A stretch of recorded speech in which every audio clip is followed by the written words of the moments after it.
We're making sourdough bread, and I use a recipe that has 5 ingredients.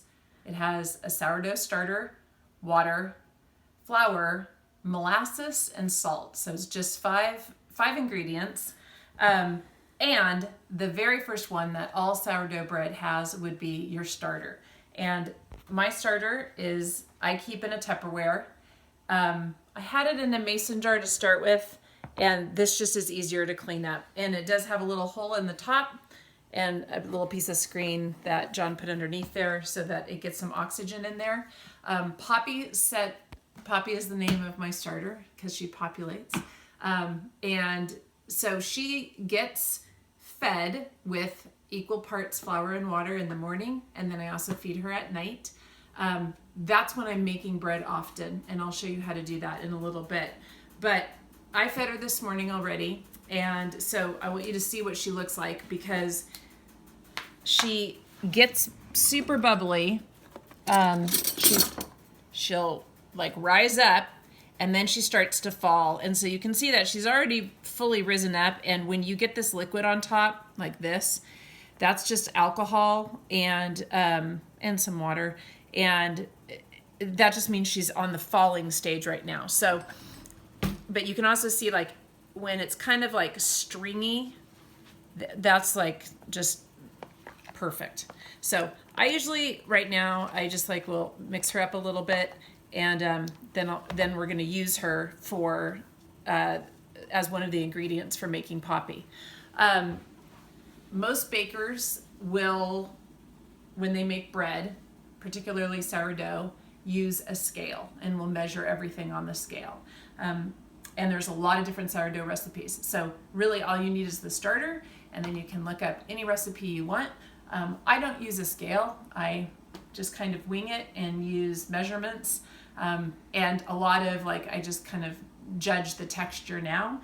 So I'm just going to show you what I do, and then you can kind of play with it from there. So the very first thing we're going to do is, so right now you have 2 choices. When Poppy, in the evening, Poppy's ready to be fed, and you have 2 choices. You can go ahead and make bread, like make the dough for bread. You make the dough, and then it rises overnight, or it rises during the day. If you're not going to make bread, then you're going to end up pouring out some of Poppy and feed before you feed her. So I'll show you again like how to feed her in just a minute, but we're going to go ahead and use this. And for a long time, I did all of my kneading and mixing all by hand. That's super easy to do. I switched over to a KitchenAid, and it's very nice. So the very first ingredient is, and she's super messy. She's a messy girl. So, and she's sticky, and if it gets on stuff and it doesn't get picked up, it's like glue. So you want to make sure like you kind of keep a tidy area. So the very first thing is I get my half cup measure. I usually do a double recipe here, but for the sake of this, I'll just do a single.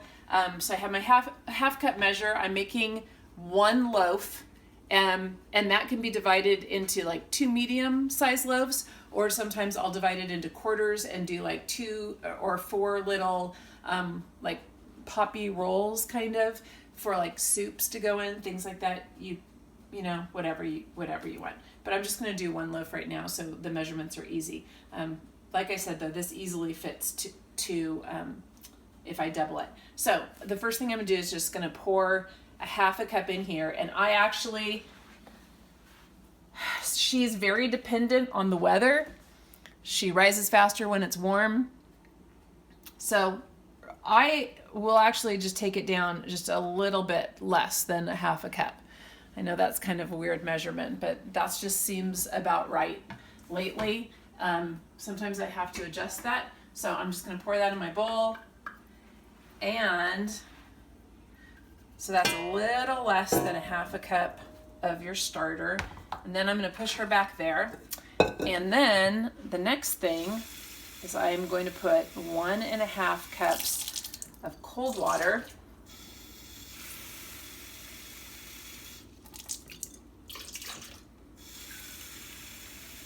into my bowl.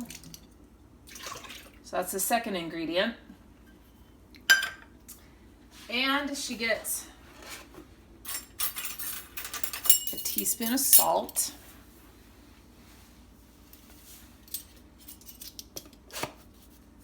And she also gets a teaspoon of molasses, which this is not usually in recipes, but I think it tastes nice. And I like the blackstrap molasses.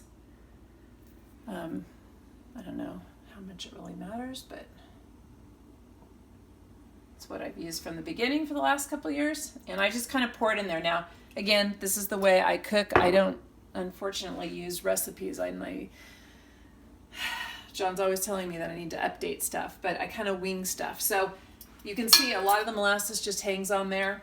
That's fine. That's all I really want anyway. Sometimes I'll swish it around, but I don't ever like try to get it out perfectly. It is what it is.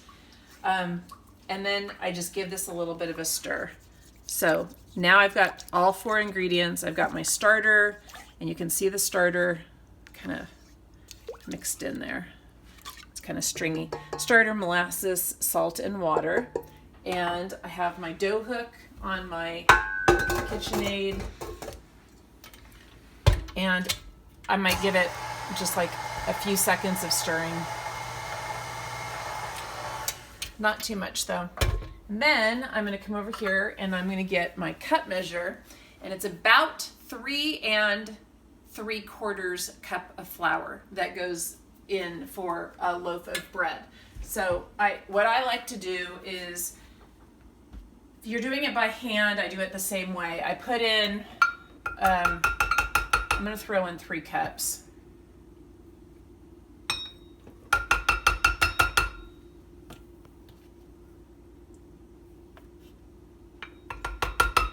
Now, if I was doing this by hand, I would just start stirring it, and it's just gonna be super gooey. And what you want is, I'm gonna let her go for a few minutes, which you don't want it super gooey, but you also don't want it super firm. You want it in that, where it's kind of pliable, but it's not sticking to your fingers. So it's about 4 cups of flour.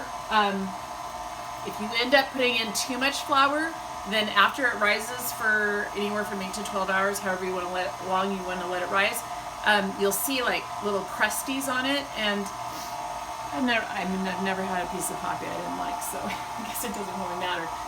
You can see that on this, I just put it on the lowest speed, and then I'll just knock down the flour on the edges here.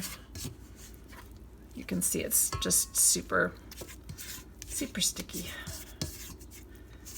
and bready, delicious. Here we go. Okay, then I'm gonna now put in my last one. I'm gonna go ahead and just take it down. That's about 3 3/4, almost 4 cups. Let that stir up.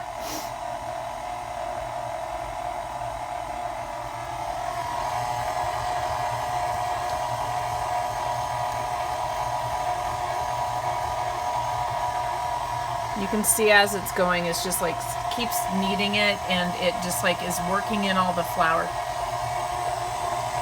I found doing a double batch seems to work a tiny bit better. I don't know why. But now you can see how it's kind of catching all the flour on the sides. That's exactly what you want. Like the ideal is like if the entire thing would be clean, but that rarely ever happens. This is pretty good though. So I don't know if you can see in here.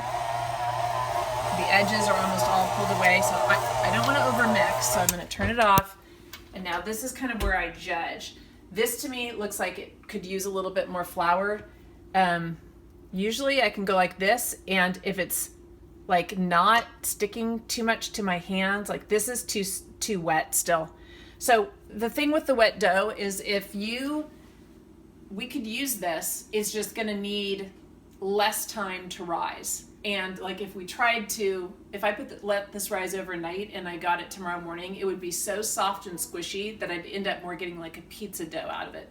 which could be tasty, but it won't really give that loaf shape. So what I'm going to do is just wipe this off my fingers to start with. And then I'm going to throw in that last quarter cup that I kind of held back. Just sprinkle it on there. That's going to just like get her soaked. She's going to grab it all. It's going to make her a little firmer. She's going to hang on to it a little bit more, so we're going to be able to shape her a little easier. All right, I'm going to judge how she's doing now. Yeah, that's good. So, like, you should be able to touch it. It's still going to be sticky. Up here's a little wet. Do you see how it's just like kind of coming off just like that? And it's okay. It might be a little wet, but so what I might do, yeah, this it's a little too wet still.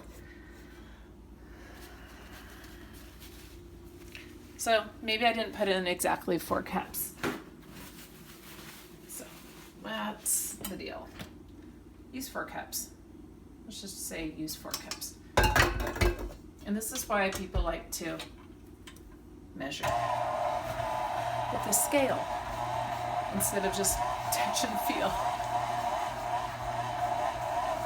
Personally, I like to let her do her own thing. John says she's the alpha in this dance of baking sourdough. She is, for sure. All right.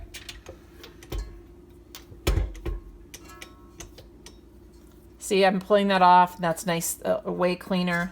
It's perfect. All right, so now what I'm going to do is I have a clean bowl, and this is where she is going to, I'm just going to take her out. So she's like this. I'm going to just jam her right there. You can like knead her a little bit if there's like extra flour on there or whatever, but that's unnecessary. And I'm going to set her on the countertop, and